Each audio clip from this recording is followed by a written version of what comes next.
kau tuh tampil di TV bukan karena kau kenal dengan siapa, tapi kau tuh bisa apa. Nah, ada slogan al-haqqu bil nizam yaghlibul batil bin nizam. Jadi kebaikan ketika tidak dimanage dengan baik akan kalah dengan keburukan yang dimanage dengan baik. Di sanalah menjadi memang karena hafal Quran itu bukan hanya otak yang dipakai, tapi urusan masalah hati ya.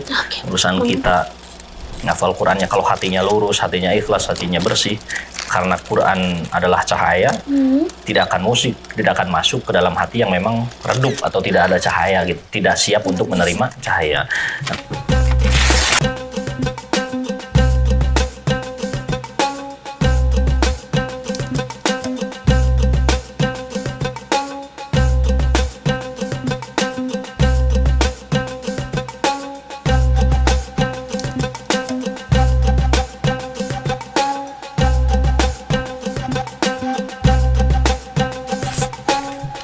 Assalamualaikum warahmatullahi wabarakatuh. Gimana nih Ikhwan Mandala, puasanya masih kuat kan? Semoga Allah senantiasa kuatkan dan apapun amalan yang kita lakukan di bulan Ramadan semoga dilipat gandakan oleh Allah. Amin ya rabbal alamin. Pucuk dicinta ulang pun tiba. Kembali lagi di acara Sarmada, sajian ringan hikmah Ramadan. Seperti episode sebelumnya, kita akan ngobrol-ngobrol seru, ngobrol-ngobrol asik banget dan tentunya santai tapi juga inspiratif bersama mahasiswa berprestasi dari jurusan manajemen dakwah. Dan kali ini kalian sudah bersama dengan salah satu mahasiswa berprestasi dari jurusan manajemen dakwah. Halo Kang. Halo. Oke, gimana nih Kang kabarnya hari ini? Alhamdulillah baik-baik Kamil. Alhamdulillah. Nah Kang, ada istilah nih Kang, tak kenal maka ta'aruf. Nah boleh nih Kang kenalan nama dan kalau boleh semester berapa dan asalnya dari mana Kang? Bismillahirrahmanirrahim. Nama saya Abdul Aziz. Sebenarnya nama sesuai aturan mah Abdul Aziz, cuman salah di ijazah aja. Oh alah, oke Kang. Saya semester 8 dari jurusan manajemen dakwah, asal dari Garut. Oke Kang, berarti di Bandung ini ngekos atau ada rumah saudara nih Kang? Enggak, jadi di Bandung saya punya jadwal imam. Oh Masya Allah. Di sana dikasih tempat buat tinggal sehari-hari gitu. Oh oke Kang. Nah sebagai Akang anak rantau bisa dibilang ya Kang ya? Anak rantau, tapi anak mama sih. Oh anak mama, oke nggak anak bapak Kang? Ya, bapak agak galak dikit. Oh oke, anak mama aja ya Kang ya? Oke boleh. Selama Ramadan ini, apalagi jauh dari keluarga, kira-kira perasaannya gimana sih Kang? Kalau boleh tahu? Sebenarnya untuk perasaan di bulan Ramadan jauh dari keluarga, ingin kumpul pasti ada. Cuman sudah terbiasa karena dari dulu dari sekolah menengah udah keluar mondok kan. Jadi tidak biasa Ramadan di rumah itu. Jadi kalau biasa Ramadan di rumah, kalau sekarang dijalanin terasa aneh itu karena biasanya memang di luar. Berarti udah terbiasa dengan. Terbiasa. Oke, kira-kira orang tua pernah kayak mempermasalahkan nggak sih Kang, kayak kenapa nggak pernah bareng Bu Ramadannya sama kita gitu, pernah nggak sih Kang? Enggak, justru orang tua mempermasalahkan kenapa kamu Ramadan di sini. Kebalikan ya Kang Balikan. ya. Jadi beliau tuh begini, prinsipnya kalau ada di rumah. Sebenarnya beliau kurang senangnya karena apa? Apalagi bulan Ramadan, dia jadwal ngaji untuk full gitu. Jadi memang mendorong untuk anaknya di luar lah. Karena di rumah walaupun ada tempat ngaji karena ayah seorang guru ngaji, ada pondok kecil-kecilan lah. Jadi kalau kita di rumah ngaji pasti sulit lah kalau sama orang tua sendiri. Ya, pasti disuruh keluar, makanya dipermasalahkan itu. Kenapa enggak Ramadan bareng? Enggak. Kenapa kau Ramadan di sini? Oke. Berarti emang arahan dari orang tua untuk menebarlah berbagi kebermanfaatan ya Kang ya. Insya Allah seperti itu. Oke, nah berhubungan dengan keluarga nih Kang, kalau Kania boleh tahu dan Ikhwan Mandala boleh tahu, kira-kira Akang anak keberapa sih Kang? Saya anak keempat dari 6 bersaudara. Dari 6 bersaudara, betul lumayan banyak ya Kang ya saudara-saudaranya. Oke, perasaan Akang menjadi anak keempat di dalam 6 bersaudara itu gimana sih Kang rasanya? Sebuah beban ada. Sebenarnya sebegini, di keluarga 6 bersaudara kira-kira orang yang paling gagal dalam masalah kehidupan menjalani pembelajaran, sepertinya saya. Kenapa tuh Kang? Kakak pertama Tapi memang ada beberapa kendala. Kakak pertama, beliau secara ilmu agama, ilmu ngaji pasti jauh. Kemudian beliau juga memang studinya di luar, di Al-Azhar. Oh, Masya Allah. Jadi saya 4 laki-laki, 2 perempuan, 3 laki-laki kakak saya di Al-Azhar. Jadi juga menjadi sebuah beban. Saya itu kurang di bidang akademik sebenarnya. Tapi memang harus jadi tuntutan secara urusan ikhlas nanti dulu. Tapi secara beban moral, kakak saya yang pertama aja umurnya lebih tua. Beliau S2 selesai. Masa saya sebagai adiknya enggak? Nah, itu sebagai beban juga sebagai adik-adiknya. Memang pressure dari kakak juga seperti saya nih, kurang bisa memahami bahasa Inggris kan. Kakak saya pernah bilang nawarin untuk jadi imam di Amerika pernah. Masya Allah. Nawarin. Tapi wajib khutbah pakai bahasa Inggris katanya. Saya bilang, saya kan bisa bahasa Inggris, tapi kalau bahasa Arab insya Allah dikit-dikit. Bahasa Inggris tidak bisa. Dia bilang langsung, kau masuk TV doang, bahasa Inggris kagak bisa. Dia langsung bilang gitu. Jadi menjadi pressure tersendiri dalam keluarga bagi saya. Gitu. Menarik banget nih Kang. Berarti ada tuntutan, ibarat kalau ditanya tuh di pundak Akang ada apa? Ada tuntutan? Di pundak saya ada apa ya? Ada apa coba Kang? Ada tuntutan ya Kang? Belum ada, masih jomblo. Masih jomblo. Oke, siap Kang. Kira-kira ketika Akang menghadapi tuntutan atau bisa dibilang Kang, kayak suatu hal, walaupun emang dari keluarga mungkin nggak ada yang kayak harus Akang gini, nggak ada, tapi mungkin dari lingkungan ya Kang ya. Nah, gimana sih cara Akang menghadapi hal itu agar tidak menjadi suatu hal yang berat gitu bagi Akang? Sebenarnya urusan berat enggak sih, karena memang lingkungan baik. Jadi kalau lingkungan saya masih di kampung, jadi istilahnya kalau orang tua saya itu ayah, terutama ayah, dia adalah seorang tokoh di kampung. Jadi warga itu tanda kutip kalau di depan dia tidak berani sesuatu hal, karena memang dalam gambaran kita di pandangan masyarakat ya insya Allah baik-baiklah. Jadi tidak ada pressure dari masyarakat insya Allah urusan. Jadi tuntutan ketika masalah pulang, saya tuh harus sebisa mungkin, karena ayah menjadi figur, anak pun figur. Jadi kata orang tua, ketika engkau melakukan kesalahan, dipandangnya akan terus oleh masyarakat, maka tunjukkanlah urusan ikhlas nanti dulu.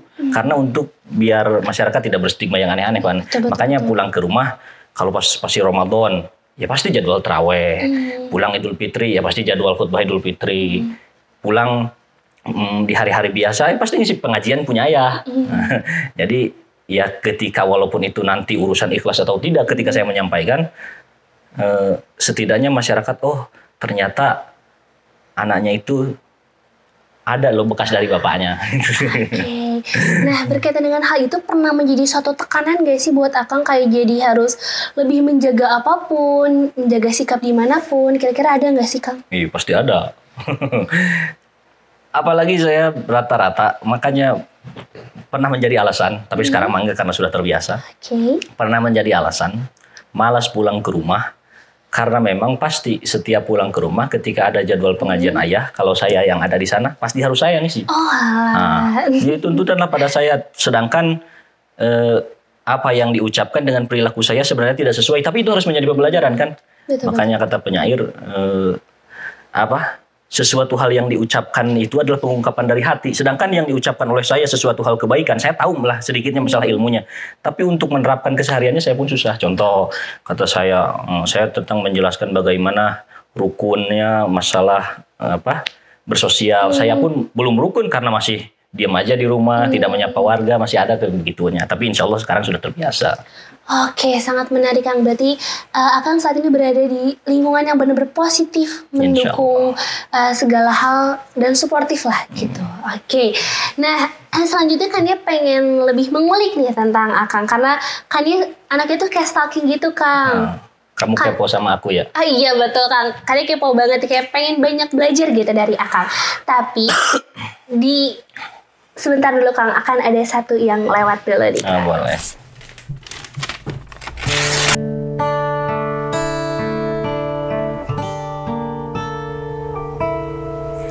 Ada yang sedang seperti menyendiri, tapi nyatanya dia tidak sendiri. Dia sedang asyik bercengkrama dengan semesta yang membuatnya menjadi tiada. Duduknya menghamba, duduk dalam danau air mata.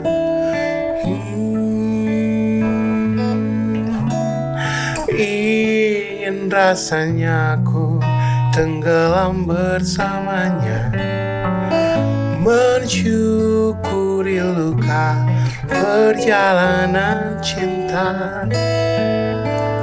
Meski akhir cerita tak seperti doa dan rencana, sungguh dia tak pernah menjadi kecewa.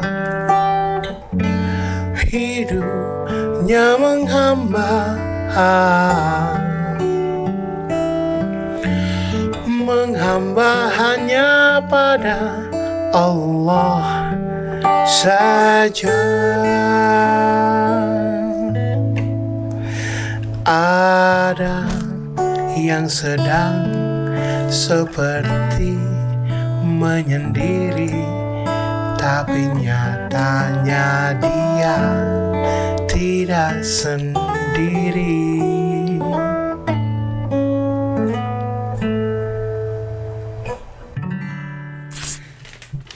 Oke, kembali lagi di Sarmada, sajian dengan hikmah Ramadan. Nah, kita lanjut lagi nih Kang, pembicaraan yang sempat tadi terpotong nih Kang, padahal lagi hangat-hangatnya banget.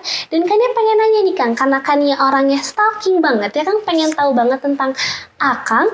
Kania tuh sempat dapat informasi kalau Akang ini meraih beberapa prestasi nih Kang. Kalau boleh tahu apa aja sih Kang? Insya Allah. Untuk pengalaman sebenarnya untuk diumbar bukan sesuatu hal diumbar, tapi untuk menginspirasi, karena Betul. saya juga pernah ditanya ketika di televisi Indosiar, pernah ditanya, kemudian saya tidak menjawab.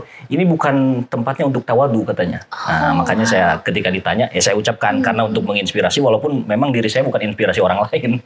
Inspirasi banget Kang. Pengalaman karena saya mondok di pesantren Quran. Pertama saya pernah mengikuti, ya untuk sekedar pengalaman lah, bukan sebagai tujuan.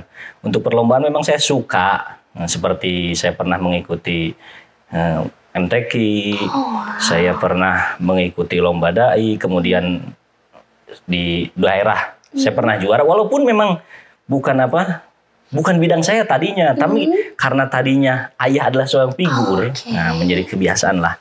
Makanya itu saya kemudian, ayah bukan tuntutan, tapi kata saya tadi, pengalaman saya adalah tuntutan dari kakak saya. Jadi saya mondok di pesantren Quran, saya pernah dibilangin, udah berapa tahun kamu mondok Quran katanya? 3 tahun, selesai belum hafalan Quran? Belum, kata saya.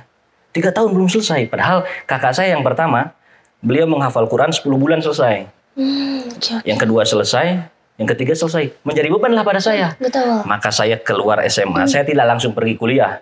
Saya bertekad untuk meminta belajar untuk mengambil sanad 30 juz. Pergilah saya ke Bintaro untuk mengambil sanad 30 juz itu. Karena tadinya memang bukan karena ikhlas, tapi sekarang insya Allah mudah-mudahan menjadi ikhlas. Tadinya memang karena pressure kakak saya.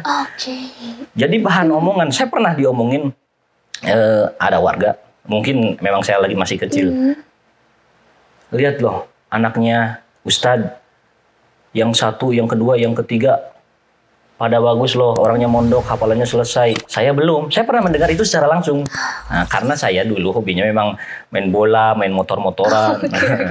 Jadi, alhamdulillah, berkat dari memang awalnya pressure dari seorang kakak. Tapi dia pressure bukan berarti kamu harus, enggak. Tapi pressure secara memang prestasi dia. Jadi pressure lah menjadi saya insya Allah. Dan alhamdulillah di tahun 2019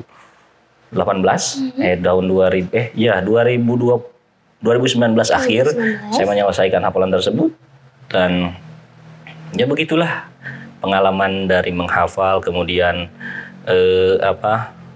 pengalaman dari berdakwah sampai di Indosiar, kemudian juga alhamdulillah pengalaman. Bahkan saya kemarin sempat ditawari sama Pak Haji Aang. Beliau menawari untuk menjadi pembimbing umroh di Khalifatul. Oh, Masya Allah. Tapi kebetulan saya juga, alhamdulillah sama kakak ada join di Rehal Tour. Jadi bagi teman-teman yang mau umroh bersama saya, insya Allah nanti kita berangkat bareng. Nah, boleh banget tuh buat Ikhwan Mandala yang sedang mencari travel umroh ya Kang ya. Oke, nah Kang tadi kayaknya sempat tertarik nih sama ada kata Indosiar nih Kang.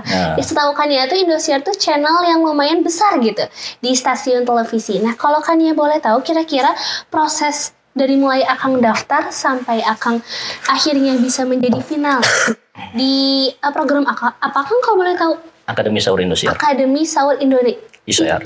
Indosiar. Oke, aksi maaf. gitu, aksi. Oke, nah kira-kira prosesnya gimana sih Kang kalau boleh tahu? Nah, pertama tadi juga memang saya bukan bidang, tadinya saya bukan seorang public speaking yang sekarang beberapa di tempat kuliah saya bisa ngisi tentang public speaking, bukan hanya di UIN, di tempat-tempat lain. Tapi tadinya saya bukan seseorang yang memang tampil di depan itu pede. Karena tadi pertama pressure pasti itu, tapi memang pressure adalah pendidikan terbaik di dalam hidup saya, Pertama daftar ke Indosiar, tadinya memang tidak ada niatan untuk supaya saya masuk. Tadinya jujur, secara jujur tidak ada niatan ikhlas. Pertama niatan saya masuk Indosiar di bulan Ramadan saya malas kuliah. Itu memang saya bilang pada teman-teman, gimana mau daftar bareng nggak? Kata saya, soalnya malas kuliah nih bulan Ramadan, kata saya. Saya daftar pun itu saya pakai laptop teman karena kita lagi masak munggahan lah. Nah, selain lagi munggahan, kita lagi masak bareng. Kemudian saya daftar pakai laptopnya teman. Daftarlah di situ. Tahap pertama pengiriman video, saya bikin video langsung di sana. Kemudian tahap kedua saya ada wawancara, kemudian tembak tema oleh siapa? Oleh tim dari Indosiar. Kemudian memang gak tahu saya bagiannya sebenarnya untuk urusan masalah keilmuan banyak orang lain, banyak yang bisa. Ada seorang dosen, ada seorang yang memang gelarnya sudah doktor, tapi memang itu rezeki masing-masing ya. Tapi memang Indosiar pernah bilang ada hal yang menarik ketika di pondok, memang cara menghafal saya, menghafal. Jadi tanda kutip masuk Indosiar, insya Allah barokah Al-Quran. Oke, Masya Allah. Nah, Hani sempat notice juga nih Kang tadi cara menghafal Akang. Kira-kira kalau boleh tahu cara menghafal Akang tuh kayak gimana sih Kang gitu? Kalau boleh di-sharing ke Ikhwan Mandala semua. Jadi Indosiar pernah menanya, berapa lama kamu menghafal? Nah, jadi yang tadinya menarik karena di Indosiar itu bukan hanya dakwahnya, tapi harus ada tontonannya karena dia berbicara dengan tanda kutip usaha lah, mencari rating gitulah, mencari rating kan supaya tontonannya. Dia berbicara bagaimana kamu menghafal berapa lama. Kata saya, ketika saya sekolah, memang hafalan saya tidak selesai karena memang mondok pas sekolah itu saya kesana kemari, kabur lah, jarang masuk ngaji. Terutama saya ketika pondok pasti lomba futsal, lomba futsal dan main bola itu pasti saya. Kemudian selesai dari sana, yang bikin menarik, oh kamu terus keluar dari sekolah langsung kemana? Saya ngambil mondok lagi yang khusus Al-Quran. Nah di sana baru saya 11 bulan menyelesaikan hafalan Al-Quran. Kemudian yang menjadi menarik, mereka tertarik terhadap berapa lama kamu supaya, karena mereka tertarik dengan fasihah bacaan saya. Saya pernah bilang bahwa saya 3 bulan setoran Al-Fatihah tidak selesai-selesai. Karena memang tentang makhodil huruf, sifat hurufnya sampai getaran huruf. Jadi seperti huruf ro getarnya berapa, gunnah lamanya berapa, sampai diulik ke sana. Nah, mereka tertarik terhadap hal itu dan kemudian karena harus ada gimmick, kenapa orang tuamu bisa melahirkan saya 6, baru 5 yang selesai hafal Quran, jadi tinggal 1 orang. Nah, jadi 5 orang selesai hafalan Qurannya. Indosiar menarik, yang akan dikulik nanti kamu menjadi bagian dari orang tua. Makanya ketika kemarin ke Indosiar, orang tua 3 kali atau 4 kali lah diundang ke Indosiar gitu. Oh, Masya Allah. Oke Kang, nah selama proses itu apakah ada tantangan atau rintangan gitu yang harus Akang hadapi gitu? Ketika menghafal Quran? Iya betul, dan ketika menjadi finalis aksi Indosiar juga. Ketika menghafal Quran pasti tantangan ada, pressure ada. Bahkan saya pernah, bukan saya juga sih, banyak orang ketika menghafal memang tidak masuk sampai kita memiliki, kalau menghafal tuh ada meja kecil untuk satu orang. Sampai pernah saya ketok sampai lempar tapi nggak jauh. Saking keselnya, ngapal nggak masuk-masuk gitu. Bingung ini hafalan nggak masuk-masuk, kan setoran sama kiai harus secepatnya ada. Betul. Sedangkan hafalan belum masuk-masuk. Pernah sampai seperti itu. Nah, sampai pernah kita tuh kabur nggak setoran karena memang nggak masuk, tapi ngaji mah ngaji. Tapi sampai nggak masuk hafalan. Nah, di sanalah menjadi memang karena hafal Quran itu bukan hanya otak yang dipakai, tapi urusan masalah hati ya. Urusan kita ngafal Qurannya, kalau hatinya lurus, hatinya ikhlas, hatinya bersih, karena Quran adalah cahaya, tidak akan masuk ke dalam hati yang memang redup atau tidak ada cahaya gitu, tidak siap untuk menerima cahaya. Nah, kemudian barokah dari Al-Quran, doa dari guru juga. Guru tidak tahu saya tadinya masuk, tapi tetap hebatnya menjadi lingkungan pesantren. Saya berangkatlah ke Indosiar. Saya tidak berani melangkah ke Indosiar sebelum sowan kepada guru saya. Maka pergi dulu, sowan dulu karena meminta barokah dan doanya. Pergi dulu saya meminta doanya. Kemudian saya berangkat ke Indosiar. Nah, di tantangan di Indosiar, saya itu tadi bukan seorang yang sering berbicara di hadapan umum gitu.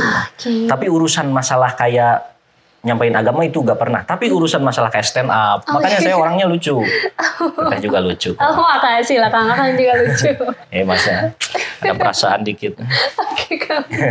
Nah, jadi karena untuk kayak masalah stand up, saya untuk masalah membuat orang tertawa. Itu memang tipikal dan sifat saya. Saya tidak orang susah untuk serius, makanya mudah bergaul dengan siapapun, termasuk dengan teteh. Berarti udah melekat dalam diri ya kan? Nah, tapi untuk masalah kayak tampil di Indosiar, pressure pertama keilmuan belum mateng, kemudian ketika dituntut dakwah itu, jadi di Indosiar itu waktunya yang terbatas, kemudian materinya harus klop gitu. Jadi satu materi, satu selesai dalam waktu 5 menit. Kemudian tantangannya, kita harus lulus sensor dulu ketika mau tayang di TV. Karena memang tidak boleh kayak bawa produk, tidak boleh bawa karya orang. Seperti kita kan kalau ngaji di tempat-tempat umum enak. Bawa karya orang, bawa nyanyian orang, dipakai nadanya, dipakai sholawat. Kan enak, boleh. Tapi di televisi nggak bisa. Jadi Indosiar melarang hal itu. Seperti ada jokes-jokes saya tentang masalah produk. Itu tidak masuk ke dalam Indosiar. Nah, saya harus muter di sana. 5 menit waktunya, jokes tidak masuk, produk tidak boleh, karya orang lain saya. Jadi, untuk masalah jokes supaya karya orang lain diplesetkan sedikit, tapi tanda kutip bukan untuk mencoreng karya orang, tapi untuk menjadi si audiens itu tertarik. Nah, itu tidak masuk di Indosiar, makanya harus klop. Dan tantangan Indosiar, kamu jangan hanya ceramah. Buat penonton yang di rumah, yang di studio menjadi tertarik pada kamu. Nah, itu yang susah maksudnya. Nah, menarik nih Kang tentang Indosiar. Kira-kira selama Akang di Indosiar menjadi salah satu finalis di program tersebut, kira-kira apa aja sih yang Akang dapat gitu? Pertama, untuk masalah disiplin. Disiplin Indosiar pasti sangat-sangat. Kita tidak boleh keluar dari asrama tanpa dibimbing oleh pengasuh kita. Jadi kita tuh setiap orang memiliki pengasuh. Jadi kita mau beli, misalkan kasarnya kita mau beli cuangki, mau beli apa, kita harus bilang dulu. Tidak bisa kita keluar kalau kita udah diperingatin dari awal. Kalau keluar melanggar aturan, pokoknya kalian langsung pulang. Waduh. Indosiar sampai gitu-gitunya. Makanya kita sangat disiplin untuk masalah tidur. Memang karena tidur pun urusan begitu harus di-manage ya, urusan tidur. Karena tidur tuh susah. Karena mikirin materi yang harus disiapkan. Jadi pressure-nya begitu. Urusan masalah bangun lah. Kita tidak. Jadi nih kalau di Indosiar beratnya itu. Ketika kita mau tampil. Jadi kita tuh nggak tidur. Selesai sholat taraweh. Kita langsung pemantapan materi 1 kali sama pembimbing. Selesai pemantapan materi, kita ke studio, fitting baju, make up, kemudian cek audio, kemudian JR. Jadi sebelum nyala kamera, kita JR dulu. Yang jadi berat itu pernah ketika JR tidak lulus sensor. Itu yang harus mikir. Pelajaran dia ternyata dengan kespontanan itu, dengan pressure yang begitu, menjadi pelajaran tersendiri. Ternyata memang bahwa kita perlu sadar kekurangan kita banyak ternyata ya. Memang Indosiar sangat memanage waktunya luar biasa. Kita walaupun belum bisa tidur, wajib tidur karena jam 7 pagi kita wajib bangun untuk menyesuaikan materi dengan pembimbing, semuanya itu. Nah, makanya ketika pas tampil itu kita full tidak tidur. Untuk masalah yang pertama ya tadi tentang masalah manage waktu, disiplin, itu yang paling terasa di Indosiar. Kemudian juga kata Indosiar, ketika kalian pastilah ketika tampil di TV ada rasa bahwa kalian lebih dari orang lain, itu yang dibuang. Nah, itu pelajaran Indosiar. Jadi kita ketika di sana, maksudnya gini, Indosiar tuh hebatnya menekan kita supaya kita, kau tuh bukan siapa-siapa lo di sini. Nah, jadi beliau pernah bilang, jadi kru-kru Indosiar tuh bukan berarti tidak menghargai kalian, tapi supaya kita menghilangkan rasa bahwa diri kita itu penting loh di hadapan orang lain, karena itu kan pembelajaran yang sangat penting ya. Kita dipreset bahwa oh ternyata memang kita bukan siapa-siapa, kita tidak bisa apa-apa, makanya kita harus saling, sekecil apapun yang paling teringat oleh pengasuh Indosiar, sekecil apapun kau berbuat, kau itu harus berterima kasih kepada orang lain. Nah, sekecil apapun. Terkadang kita kan suka menghilangkan hal itu. Ternyata memang kelupaan ya Kang ya. Kelupaan paman. Indosiar memang fayyamal mithqala dzarratin khairan yarah. Ternyata mengamalkan Al-Quran juga luar biasa Indosiar. Terima kasih. Masya Allah banget ya Kang. Nah tentunya dengan hal-hal inspiratif yang dapat di Indosiar, pasti Ikhwan Mandala juga pengen tahu nih Kang, tips-tips atau pesan yang kira-kira Ikhwan Mandala semua bisa mengikuti jejak Akang. Nah tapi untuk hal itu ditunda dulu Kang, karena akan ada yang satu ini.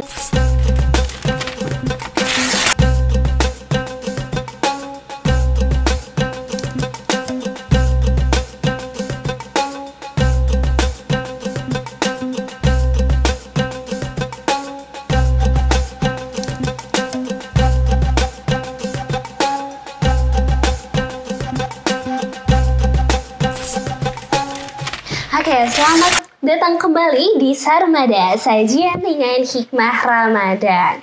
Nah, kita lanjutkan lagi nih Kang, pembicaraan yang sempat terpotong tadi tentang kira-kira Akang ada tips gak sih atau kayak rute gitu yang harus dilewati oleh Ikhwan Mandala semua jika ingin mengikuti jejak Akang? Kenapa harus mengikuti jejak saya? Inspiratif Kang, terinspirasi. Itu aja di depan kamera aja inspiratif saya. Jadi untuk mengikuti jejak sampai tipsnya, karena judulnya Indosiar, pengen masuk Indosiar. Pertama memang Indosiar menilai seseorang karena memang skillnya. Jadi Indosiar paling tidak suka terhadap seseorang yang membawa embel-embel di belakangnya. Contoh, siap. Saya nih seorang imam loh, saya nih seorang penghafal Quran loh. Itu Indosiar sangat tidak suka. Jadi saya nih kenalannya bupati loh. Saya ini kenalannya gubernur, karena memang ketika pas masuk Indosiar kita pasti dihubungi bupati, dihubungi gubernur, pasti ada lah itu masuk begituan. Kemudian ketika itu dibawa tanpa Indosiar menanya, mereka sangat tidak suka, karena kau tuh tampil di TV bukan karena kau kenal dengan siapa, tapi kau tuh bisa apa. Waduh, menarik banget. Nah, ketika skillmu bagus, ketika kau memang punya value sendiri bukan dari orang lain. Nah, itu yang diambil Indosiar. Jadi pokoknya pertama untuk masuk Indosiar, langkah pertama ketika memang niatannya ikhlas ya, walaupun saya dulu bukan ikhlas, tapi niatan ikhlas. Tadi jangan membawa embel-embel siapapun, tunjukkan skill sendiri. Jangan, jadi pernah gimana? Ada orang yang memang dia daftar, saya tidak sebut nama, untuk menjaga kode etik dan jurusan teteh jurnalistik. Siapa? Pas banget ya Kang ya. Kode etik dan jurnalistik. Jadi pernah ada orang memang daftar satu bench dengan saya. Beliau tuh daftar dengan bawa embel-embel, saya tuh kenal dengan seseorang orang penting di Indosiar. Tidak perlu saya sebut nama. Dan itu terdengar oleh kru Indosiar. Dia tanpa basa-basi langsung cut, tidak masuk ke dalam list. Jadi sekalipun dia hebat, kalau dia bawa embel-embel orang lain, Indosiar tidak suka. Kau tuh sekalipun kau keponakan bupati, kau keponakan wakil bupati, wali kota, aku tidak butuh itu, kata kru Indosiar. Yang kubutuhkan, kau tuh bisa apa untuk tampil di TV? Karena yang disorot kan bukan bupatinya, bukan wakil bupati, tapi dia. Nah, langkah pertama memang itulah yang paling penting menurut saya. Jadi rendahkan diri, kita bukan siapa-siapa, tawadhu cukup, supaya yang menonjol itu bahwa memang skill dan value kita gitu. Oke, berarti buat Ikhwan Mandala semua yang ingin mengikuti jejak Akang jadilah diri sendiri ya Kang Jadilah ya. diri sendiri. Jangan menggantungkan ke orang lain atau bahkan jadinya tidak menonjolkan potensi diri sendiri gitu, Iya. malah membanggakan potensi orang Potensi lain. orang lain, Padahal betul. sebenarnya yang dilihat oleh masyarakat yaitu diri kita Diri sendiri kita ya sendiri. Kang. Oke, nah Kang, berhubungan sekarang bulan Ramadan nih Kang. Dan tentunya kadang anak muda atau Gen Z atau bahkan Kangnya sendiri nih Kang, kadang kalau bulan Ramadan tuh enaknya tidur aja gitu kan. Nah. Kayak aduh enaknya tuh males-malesan, scroll IG aja, scroll TikTok aja, padahal banyak hal bermanfaat gitu. Nah kira-kira Akang ada tips atau pesan gak nih Kang buat Ikhwan Mandala semua yang di rumah agar Ramadannya tetap produktif nih Kang? Baik, untuk tipsnya sebenarnya saya juga kalau tidur memang masih banyak. Tapi Siap, Kang. untuk masalah tidur insya Allah karena ada kesibukan beberapa jadi waktu bisa ke manage. Yang pertama memang sibukkan dengan sesuatu hal yang baik. Makanya kenapa saya kuliah di jurusan manajemen dakwah. Saya berusaha memanage waktu. Nah ini kepada prodi manajemen dakwah ya, saya membagus-bagusan jurusan. Aduh, Masya Allah. Makanya ada slogan al-haqqu bila nizam yaghlibuhul batil bin nizam. Jadi kebaikan ketika tidak dimanage dengan baik akan kalah dengan keburukan yang dimanage dengan baik. Nah, jadi nu alus ge eleh kunu goreng nu disusun dengan rapih mah. Makanya di bulan Ramadan penting kita untuk melakukan sesuatu hal yang baik, ditata. Contoh karena kita ingin menyelesaikan bacaan Al-Quran misalkan. Jadi untuk menjadi kita tadarus Al-Quran itu bukan hanya cara membacanya, tapi memahaminya atau kita bertanya kepada orang sesuatu hal makna di dalam Al-Quran. Contoh mengisi di bulan Ramadan sesuatu hal yang baik, misalkan membaca Al-Quran. Tidak perlu kita banyak-banyak, manage waktunya sebelum sholat subuh 2 halaman, sesudah sholat subuh 2 halaman. Jadi walaupun sedikit, tetapi masih terkunci oleh waktu-waktu tersebut. Nah, kita masih kita nih udah jam 11 waktunya ngaji, walaupun hanya 2 halaman. Jam 11 ngaji, selesai dari sana bebas mau kemana lagi. Yang penting setelah duhur punya jatah lagi 2 halaman. Contoh untuk masalah hal yang begitu. Tapi memang kita di bulan Ramadan memang bukan sesuatu hal untuk bermalas-malasan. Bahkan Nabi perang Badar kan di bulan Ramadan. Makanya Nabi menyusun peperangan di perang Badar itu di bulan Ramadan. Nabi selesai sahur, kemudian Nabi menyusun barisan ketika sholat. Nabi berangkat ke Badar. Nabi menyusun strategi. Nah, di bulan Ramadan yang penuh dengan lapar, Nabi menyusun manajemen peperangan dengan luar biasa. Jadi mengisi keseharian dengan sesuatu hal sibuk yang baik gitu. Tuh, oke, berarti di bulan Ramadan ini bagi Ikhwan Mandala semua dan bagi Kangnya sendiri juga ya Kang ya, kita harus mampu memanage waktu ya Kang ya. Terus jangan menyepelekan hal-hal yang kecil. Karena ada istilah juga Kang, dikit-dikit jadi bukit ya Kang ya. Dikit-dikit jadi suka teh. Aduh, gimana tuh Kang? Oke. Nah Kang, berhubung bulan Ramadan ini bulan mulia, bulan suci, dan banyak orang sekali yang sangat menyambut hangat bulan ini. Nah kira-kira Akang ada hal yang paling berkesan gak sih Kang di bulan Ramadan gitu? Untuk di bulan Ramadan paling berkesan kepada saya setidaknya memang benar bahasa Quran dan makna Quran itu sangat pas dan sangat lengkap, sangat pokoknya klop banget. Jadi seruan dalam Al-Quran bahasanya itu jamak. Ya ayyuhalladzina amanu kutiba alaikumusiyam, mengajak siapa aja yang penting beriman. Urusan masalah jadi antara keimanan dan ketakwaan itu harus ada usaha yang hebat. Makanya tungtung di ujung kalimat puasa itu la'anla. Jadi pengucapan la'anla itu sesuatu hal memang harus berjuang. Tapi di awalnya ya ayyuhalladzina amanu, siapa aja yang penting kalian punya imannya Islam. Pasti ada kegembiraan tersendiri ketika datang Ramadan. Nah, sekalipun iman saya nih iman ya kesana kemari lah, lemah iman saya, malas urusan, terutama saya punya kewajiban, wajib hukumnya bagi saya untuk merojaah hafalan Quran, bukan hanya di bulan Ramadan. Tapi ternyata di bulan Ramadan ini bukan sesuatu hal yang sombong, tapi memang harus dibicarakan. Di luar bulan Ramadan saya masih malas-malasan untuk merojaah Al-Quran, tapi untuk di bulan Ramadan menjadi tantangan tersendiri. Kapan lagi kata saya bisa kalau sekarang dengan ya keseharian kesana kemari untuk murojaah, karena memang itu sesuatu hal yang wajib. Di bulan Ramadan ya minimal untuk saya 5 juz sehari itu harus sesuatu hal yang wajib. Jadi begitu itu karena apa? Karena ada Ramadan. Di luar Ramadan saya tidak seperti itu. Nah, walaupun memang murojaah itu jangan hanya di bulan Ramadan, ibadah itu jangan hanya di bulan. Tapi karena memang anugerah sendiri bulan Ramadan, ternyata saya lebih semangat. Sholat duha jadi ada, sholat tahajud ada, ternyata memang Ramadan itu walaupun kita tidak datang dengan hati yang memang siap, tapi Ramadan siap loh walau hati kita setengah-setengah.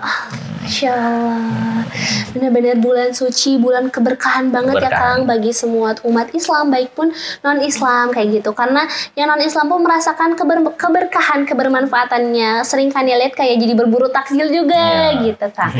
Oke Kang, sebelumnya terima kasih banyak ya Kang atas kehadirannya. Semoga apa yang kita sampaikan bisa menjadi hal-hal inspiratif buat Ikhwan Mandala semua di rumah. Oke, mungkin untuk sesi episode Sarmada sajian dengan hikmah Ramadan kali ini dicukupkan. Saya Kania Aulia pamit undur diri. Jangan lupa untuk Ikhwan Mandala untuk subscribe, like, dan komen. Oke, kita tutup saja. Assalamualaikum warahmatullahi wabarakatuh. Waalaikumsalam warahmatullahi wabarakatuh.